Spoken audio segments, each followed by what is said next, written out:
Dengan kondisi kita pemerintah daerah yang mana ASN-nya sudah mencapai umur 50 ke atas, itu di tahun 2023 itu kayaknya banyak juga yang nantinya kita sebut masa purna pensiun atau MPP. Tapi ketika belakangan ini rame-ramenya ada isu pegawai pemerintah dengan perjanjian kerja, karena ini ada amanat undang-undang ASN tahun 2014 yang mengamanatkan bahwa aparatur sipil negara itu terdiri dari PNS dan pegawai pemerintah dengan perjanjian kerja atau yang disingkat dengan P3K. Berbicara atau berdiskusi tentang tenaga honor sebagainya, banyak sekali variabel-variabel yang bisa kita diskusikan sebenarnya. Namun intisari dari setiap diskusi kita ini adalah mengacu kepada sebuah kebutuhan pokok, yaitu pentingnya sebuah pekerjaan.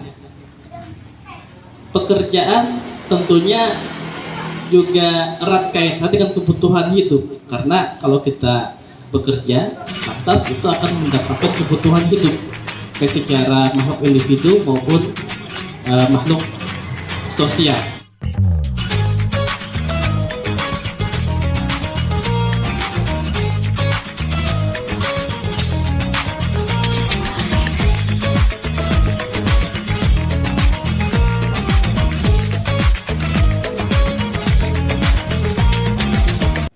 Alhamdulillahirrahmanirrahim. Allahumma salli ala Sayyidina Muhammad wa ala ali Sayyidina Muhammad. Rabbi sahli sadri wa yassirli amri wa hlul 'uqdatam min lisani yafqahu qawli. Yang orang hormati Ketua LPPM Setia Muntai bersama Bapak Heri Febriadi SHMH, dan yang orang hormati juga sahabat dulu nih Pak Dr. Irja Setiawan, SSMAP CAQAE. Sekaligus beliau ini ketua yayasannya, Pak, ketua yayasan Setia Muntai. Jadi ini saya kenalkan pejabat pembuat komitmen. Biasanya ya.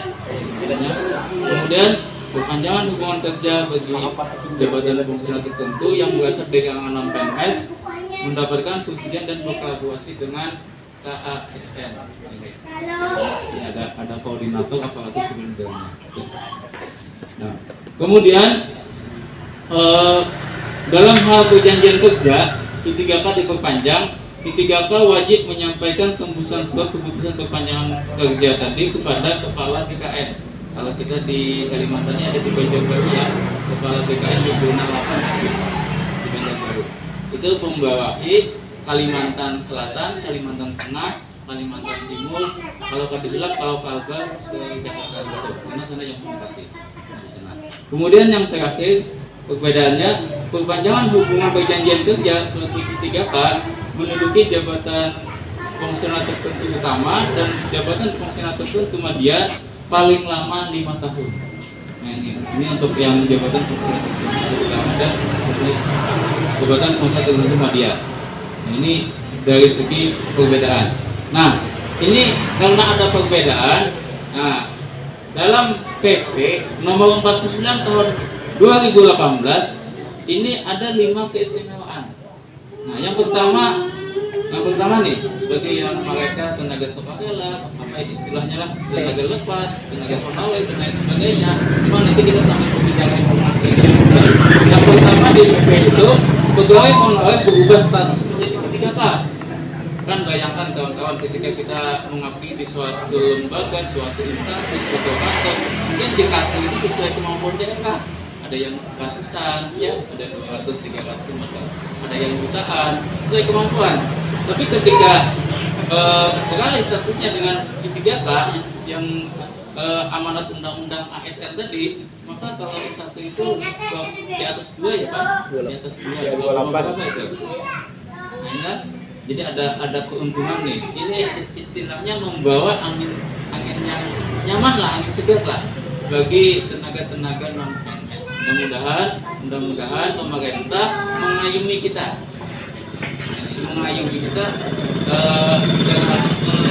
tentang keberadaan kita selama ini. Kita ini nggak tahu nih status kita ini bagaimana. Mudah-mudahan. Kemudian Ini mohon maaf kawan-kawan yang agak sedikit berat nih disampaikan. Jadi pemerintah sekarang itu melakukan penerimaan itu mereka ada seleksi sistem merit Rekrutmen. iya, jadi ada tes. Jadi mau ketemu suka tidak suka kita mengikuti karena kita mau berada yang salah satu di sana. Jadi kita ya sambil belajar lah. Tapi mudah-mudahan masa bakti itu ada harganya. Nah, ada jalur khusus lah. Bedakan lah yang belum mengabdi dan yang mengabdi. Mudah-mudahan di sana ada kebijakan. Mudah-mudahan. Kemudian yang kedua ada istilah usia pelamar fleksibel. Kalau PNS itu kalau tadi hilap usianya 18 sampai 35 ya untuk S1 kalau tadi hilap. Tapi kalau S3 sampai 38 tahun. Nah, kalau I3K ini 1 tahun sebelum memasuki usia pensiun yang dilamar. Biasanya pensiun kalau yang struktural itu 58 ya. Jadi kalau usia 56 masih bisa. Nah ini, jadi ini ada usia yang fleksibel, tapi usia masuk di 3K itu minimal 20 tahun, maksimal mungkin 1 tahun sebelum pensiun. Nah ini, jadi mudah-mudahan tenaga-tenaga ini bisa cocok-cocok. Kemudian yang ketiga, membuka peluang yang lebih luas. Dengan tidak dibatasinya usia pelamar tadi, I3K diharapkan mampu diisi oleh pekerja dari kalangan profesional yang ingin menjadi aparatur sipil negara. Jadi siapa tahu nanti ada istilah tahap 1, tahap 2, atau gelombang 1, gelombang 2. Siapa tahu nanti gelombang 1 tahap satunya diperlukan oleh mungkin masih ada tenaga-tenaga yang honorer K2 yang belum diangkat. Siapa tahu nanti K2-nya mungkin siapa lagi yang disasar. K3-nya siapa tahu yang umur bisa setelah lulus kuliah bisa masuk. Karena dari aman Kayak pemerintah di nah ini jadi kalau bisa manfaatin betul momen ini dan tenaga-tenaga sukarela, tenaga-tenaga honorer salah satu jadi I3K minimal. Jangan kita berawal dari ini. Kalau itu namanya kontraknya karena ada penilaian kinerja Ada rencana tindak lanjut dan dia dihati instansi atau pemerintah daerah maupun dinas terkait. Kemudian yang keempat, memberikan kepastian kerja. Nah ini, walaupun pemerintah ini juga diharapkan mampu memberikan kepastian kerja kepada para pegawai honorer juga akan memiliki status, hak dan perlindungan yang jelas. Kadang-kadang kan ketika kita berada di organisasi, honorer ini dan sikapnya kalau pegawainya dulu, kalau kan tidak, nah sebenarnya. Tapi kalau status dia sudah jadi I3K, dia sudah termasuk dalam tupoksi apa tugas ulun, apa fungsi ulun, apa fungsi saya di sini. Kalau honorer kan tidak, kalau pegawainya sudah terisi, pegawai sudah cukup, honorernya hanya sekedar membantu saja. Tapi ketika status tenaga sukarela atau tenaga non PNS tadi jadi I3K, punya tupoksi, punya SKP, punya penilaian, punya tunjangan, bahkan ada asuransinya juga ya. Yang membedakan itu hanya satu, pensiunnya. Mungkin ini jadi pesangon. Iya, ganti pesangon. Jangan itu aja ya. Kemudian yang terakhir, yang kelima, mendapat hak dan fasilitas setara dengan PNS. Jadi kalau PNS dia dapat kendaraan udah 2 plat merah, I3K juga dapat. Kalau misalnya I3K PNS-nya bisa mendapatkan mobil, I3K-nya juga dapat. Karena ada mendapatkan hak dan fasilitas sama setara PNS tergantung posisi dia di sana. Ya.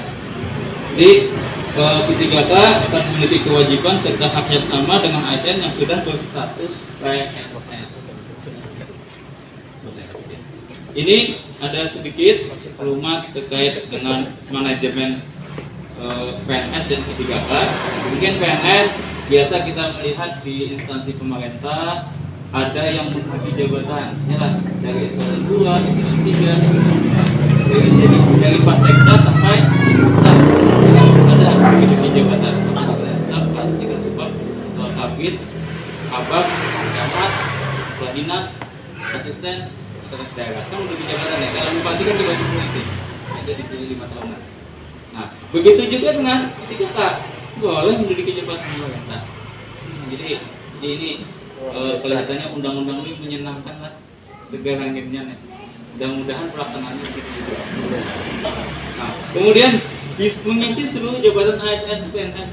Nah, begitu juga dengan ketiga jabatan lain. Pernah di P3K ini ada istilah JP, jabatan fungsional, jabatan fungsional tinggi media dan utama tertentu. Nah, itu. Kemudian kalau PNS berstatus pegawai tetap, tapi kalau P3K diangkat dengan perjanjian kerja sesuai dengan kebutuhan instansi. Kalau instansinya membutuhkan, tapi kalau dalam istilah itu apa? Analisis jabatan. Nah ini, kalau dibutuhkan lanjut. Kalau ada dibutuhkan, nah ini. Tapi kalau pian punya potensi yang baik, kinerja yang baik, siapa tahu dialihkan ke instansi yang lain yang membutuhkan tenaga kerja. Mungkin ini perlu ada nanti pelatihan peningkatan kompetensi atau sertifikat. Nah ini mungkin pendukung, mungkinlah kalau di guru itu ada istilah pelatihan komisi guru. Kalau di dosen ada juga ya Pak? Nah ini, terus juga ada pelatihan komisinya. Nah ini, kalau di kesehatan itu ada Pak, nesnya lah.